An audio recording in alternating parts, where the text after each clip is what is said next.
chamo Felipe. Há muito tempo eu queria lhe encaminhar a minha história. Há muito tempo eu queria lhe escrever a minha história. E escrevo essa carta, pois justamente conversei com ela recentemente e a gente conversando, ficamos lembrando de vários acontecimentos que tivemos na vida. Quando eu era criança, por volta dos meus 10, 11 anos, e ela lembrou de um episódio que presenciamos. E ela perguntou para mim: Felipe, você lembra daquele caso assim, assado? E eu falei: é mesmo, mãe. Então aquilo acabou me incentivando a escrever nossa história. Quer dizer, minha, da minha mãe, do meu pai, de nossa família, para você narrar no rádio. E tenho certeza que as pessoas ficarão chocadas. Na época do acontecido, morávamos em uma casa. Eu, minha mãe Maria e o meu falecido pai Mateus. Nós sempre fomos muito humildes e sempre moramos de aluguel. Mas foi numa casa específica em Jandira, cidade de Jandira, Jandira que faz parte da Grande São Paulo. Foi ali, numa casa específica na cidade de Jandira. A gente chamava essa casa de a Casa da Barata. A gente sempre falava, depois que a gente mudou, a Casa da Barata. Nós não conhecíamos essa casa por outra denominação que não fosse a Casa da Barata. Por mais que meu pai jogasse inseticida, por mais que minha mãe limpasse impecavelmente a casa, sempre aparecia aquela barata. Aquela barata enorme. Aquela barata que dava medo. Olha, a minha mãe saía correndo da barata. Era uma casa simples de madeira, com um quintal grande e cheio de mato alto nos fundos. Mas a gente não utilizava aquele espaço onde o mato era alto, não. Pois era um lugar meio estranho. Aquele espaço da casa, ali no quintal, cheio daquele mato, minha mãe utilizava sempre a área da frente da casa para secar roupas. Ela nunca usava aquela área ali do quintal. Eu lembro que quando a gente mudou ali para aquela casa, a minha mãe de cara não gostou muito. Ela dizia: engraçado, eu sinto o ar pesado nessa casa. Sei lá, eu não sei. Essa casa parece que tem um ar pesado. Mas meu pai, sempre prático, cético, dizia que aquilo era besteira da minha mãe. Que a gente tinha era que agradecer por ter um teto. Nos primeiros meses, tudo parecia, tirando essa coisa da minha mãe achar o ar meio pesado, mas tudo transcorria normal. Meu pai ajeitando as coisas, minha mãe limpando a casa e também lembrando que tirando a barata, que volta e meia aquele baratão aparecia. Meu pai ajeitando as coisas, minha mãe limpando a casa, tudo parecia normal, fora a aflição que a minha mãe sentia com aquele ar pesado na casa e com aquele fundo da casa que ela não ia mesmo. Mas foi uma certa noite que as coisas começaram a mudar. A casa fazia uns barulhos estranhos. Madeira estalando, barulho de portas rangendo, mesmo fechadas. Era como se elas estivessem abrindo e fechando, rangendo. Sabe, fechadura rangendo? Isso começou a acontecer. E nós tentávamos ignorar isso aí, achando, isso é coisa de casa velha. E isso aí é coisa, sabe? Bom, até que começaram algo diferente e de verdade a acontecer. Teve uma noite que eu acordei com um barulho no quarto.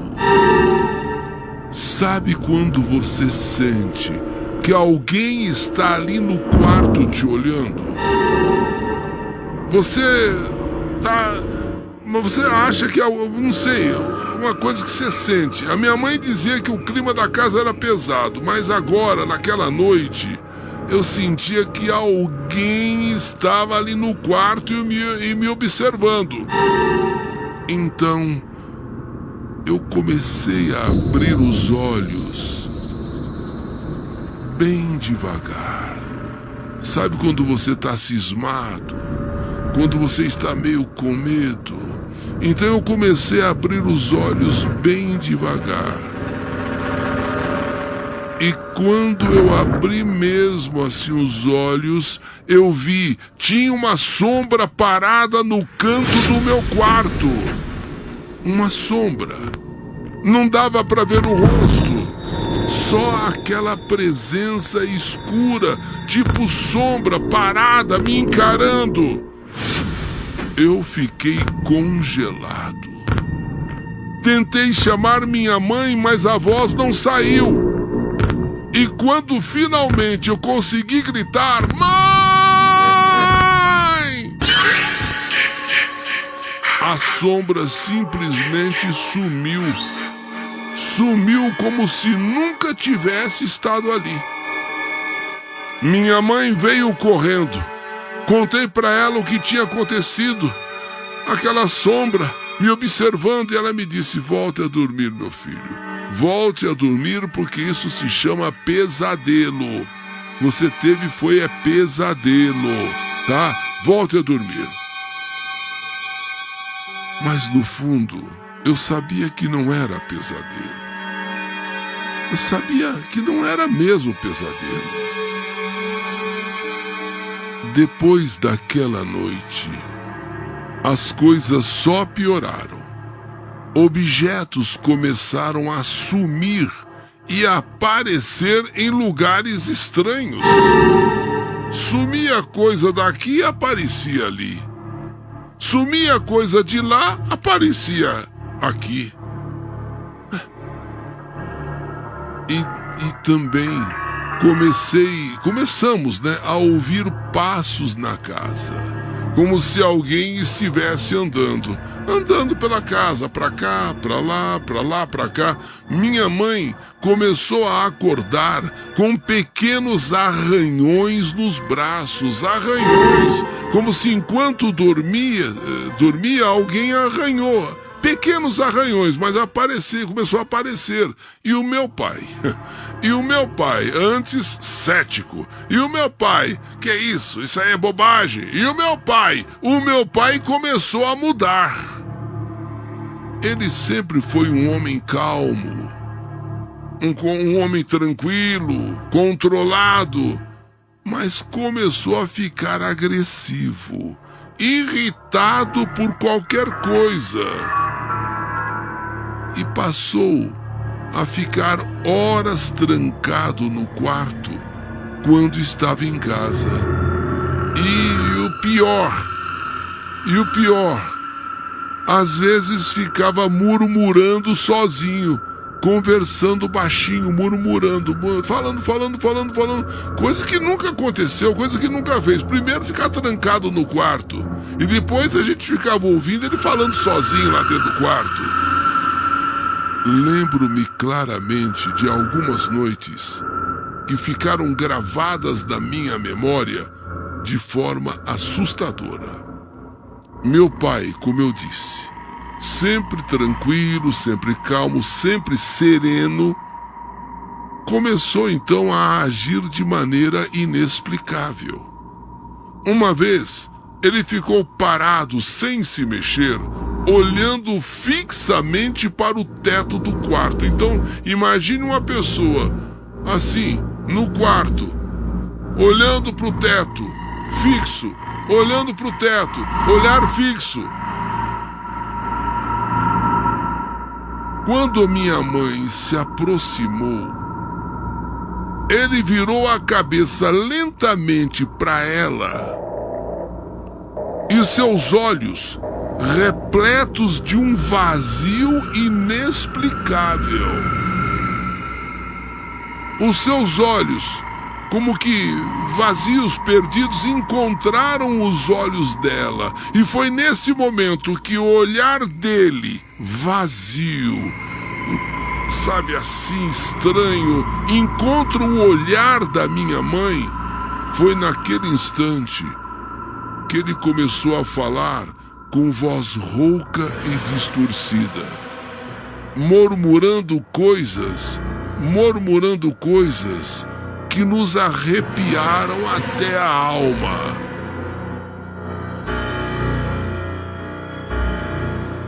Eles estão vindo. Eles vêm buscar vocês. Nossa! Aquilo nós nunca tínhamos visto. E nem podíamos imaginar que aquele era o meu pai. Primeiro ele dentro do quarto, olhando fixamente no teto. A minha mãe, que se aproxima dele porque queria entender o que estava acontecendo, é quando ele vira para ela, os seus olhos repletos de um vazio inexplicável encontram os olhos dela, e nesse instante ele vira a cabeça para ela e com aquela voz rouca e distorcida começou a dizer coisas que nos arrepiaram até a medula, até a alma. Eles estão vindo. Eles vão buscar vocês. Eles estão vindo. E o pior, ele falava assim e dava gargalhadas, assim, uma gargalhada esquisita.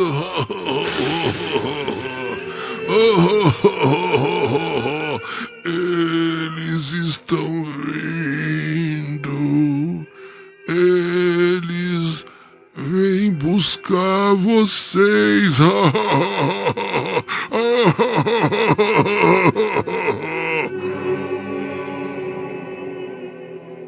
E depois começava a se acalmar e voltava ao normal.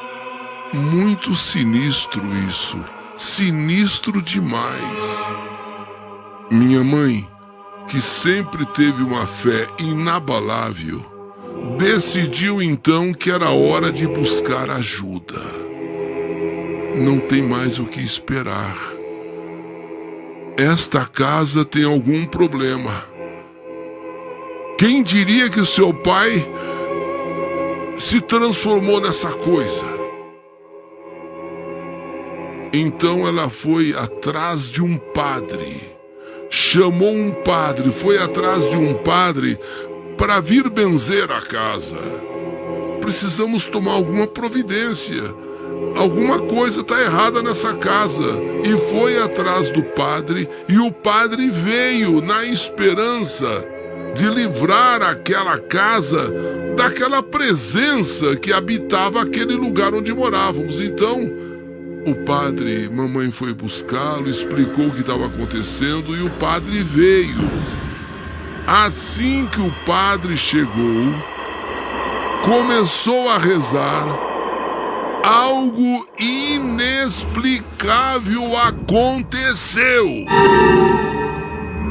Meu pai, que até então mantinha uma postura tranquila até o padre chegar, quando o padre chegou, ele começou a se transformar diante dos nossos olhos.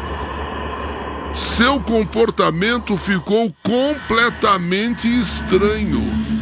Ele começou a se contorcer de maneira, sabe, contorcer de maneira grotesca. Seus olhos se arregalaram e ele se contorcendo e os olhos arregalados e a sua expressão, ela se distorcia, revelando algo que nunca imaginamos. Parecia uma fera, parecia que uma força primitiva e selvagem havia tomado conta dele. E ele passou a emitir... Ele se contorcia todo. A cara dele, a feição dele, a fisionomia dele mudou. Ele fazia assim... Sabe, uma fera, uma coisa selvagem tomou conta dele, uma força primitiva. E ele se contorcia inteiro e olhava assim pro padre e de repente: você não vai me tirar daqui, não. Você não vai me tirar daqui, não. Essa voz, que era tão familiar e ao mesmo tempo tão deformada, a gente não acreditava, era a voz do meu pai. Não podia ser, mas era. Ecoava pelos cantos da casa, causando arrepios em todos. O próprio padre começou a ficar tenso. O próprio padre começou a ficar nervoso. E você não vai me tirar daqui. Você não vai me tirar daqui. Eu tô falando. E arrepios. Todos nós sentimos arrepios. Eu corri para trás da minha mãe. Eu fiquei paralisado de medo. Aquela voz distorcida que ele emitia. Aqueles olhos arregalados, aquela feição distorcida, aquele corpo que se... Nesse instante, eu que corri para trás da minha mãe, ouvindo aquela voz distorcida do meu pai.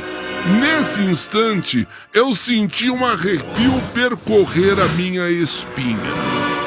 Não era apenas o medo do desconhecido, era o terror de ver um homem que eu amava, que eu conhecia, sendo consumido por algo que não entendíamos e nem podíamos entender o que era aquilo. E o padre, diante daquela cena, ele começa a intensificar a oração, ele começa a rezar mais forte. A voz do padre estava, olha, a voz estava uma voz tremenda. Ela estava tremendo. Entre o desespero de ver o meu pai daquele jeito e a determinação, sabe, a tirar aquilo que fosse. E de repente, meu pai começou a gruir mais forte ainda, como se aquilo que o padre estava fazendo estivesse fazendo efeito. Ele então começou: você não vai me tirar daqui! Você não vai me tirar daqui! Aqui é o lugar! Você aí de batina, não vai me tirar daqui, não! E de repente, começou lentamente a mudar. E o padre, quando sentiu que estava mudando, que ele estava se modificando, estava se transformando no que de verdade ele era, o padre começou então a usar de mais força, e cada palavra que o padre dizia, sagrada, olha, ele dissipava um pouco daquela escuridão que dominava meu pai. E depois de longos minutos, que pareceram uma eternidade, o ar se encheu de um silêncio. E num instante quase imperceptível, aquela coisa, aquela, sei lá o que era, maligna, finalmente se desliga, finalmente se desincorpora.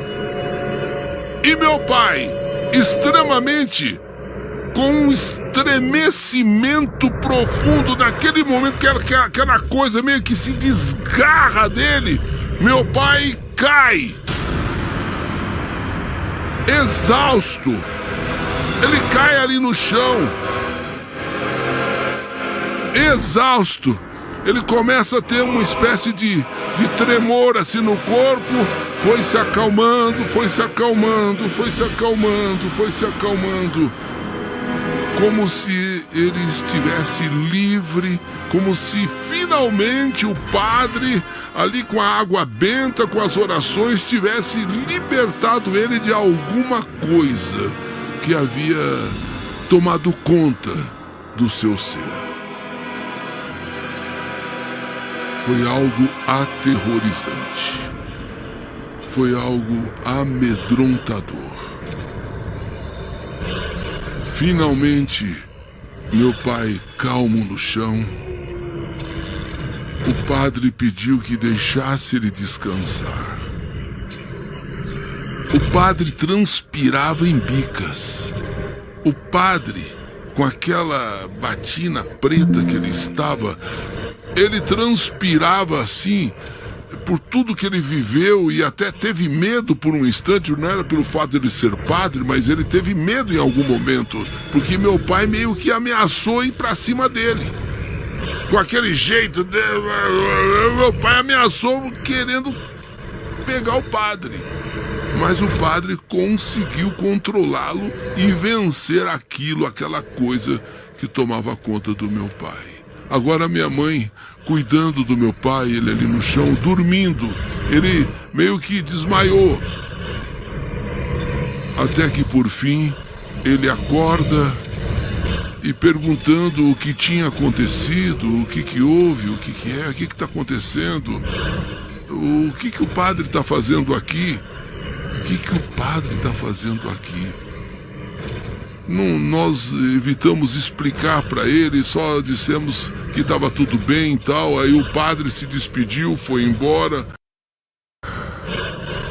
Depois daquele episódio, não hesitamos nem um minuto. Mudamos daquela casa que nós chamávamos a Casa Maldita ou a Casa da Barata. A decisão foi tomada quase que por instinto, em busca de paz e de esperança, de deixar para trás os horrores daquela casa. Não tivemos nem a curiosidade de saber pela vizinhança se ali tinha acontecido alguma tragédia, alguma desgraça, e nem de saber se haviam relatos de que a casa era mal assombrada. A gente não teve tempo para saber nada disso e nem procuramos saber. Até hoje eu me pergunto daquela barata. Porque, ainda para encerrar, teve o detalhe da barata. Quando aquela coisa, aquela fera selvagem, aquela força primitiva estava sendo dominada pelo padre, quando aquilo meio que deixa meu pai como se estivesse sendo arrancada do corpo do meu pai, eis que surge a tal da barata. A barata! Meu pai agora caído no chão, aquela coisa meio que se desprendendo do meu pai, surge a barata. Mas não era uma barata pequena, não. Era uma barata enorme, como algumas vezes já tinha aparecido naquela casa. Aquela barata sobe pelas paredes. O meu pai ali sendo acudido pela minha mãe. O padre ali tentando ainda fazer orações. E aquele barato, aquela baratona, enorme barata. Parece até que ela olhava ali para o chão e via meu pai.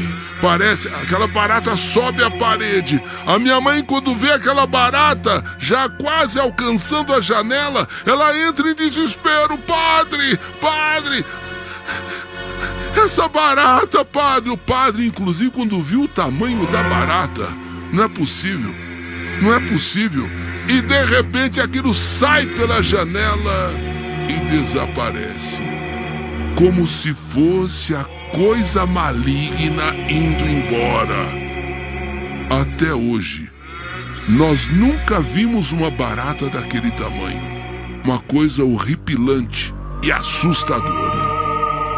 O detalhe da barata, subindo a parede, como que olhando inclusive para meu pai, para minha mãe. Quando alcança a janela, desaparece.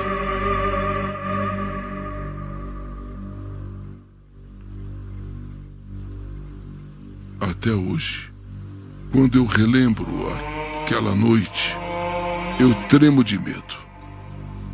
Apesar de ter muito tempo esse ocorrido, eu ainda digo: o mal existe e o mal é real.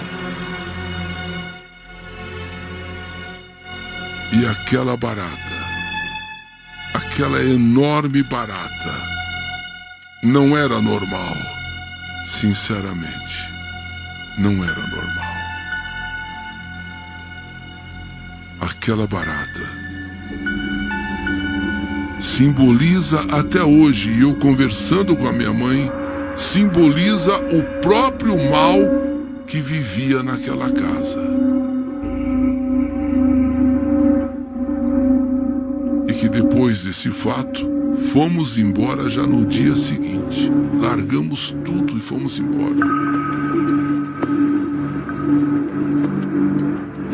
A casa mal assombrada. A casa maldita. A casa da barata.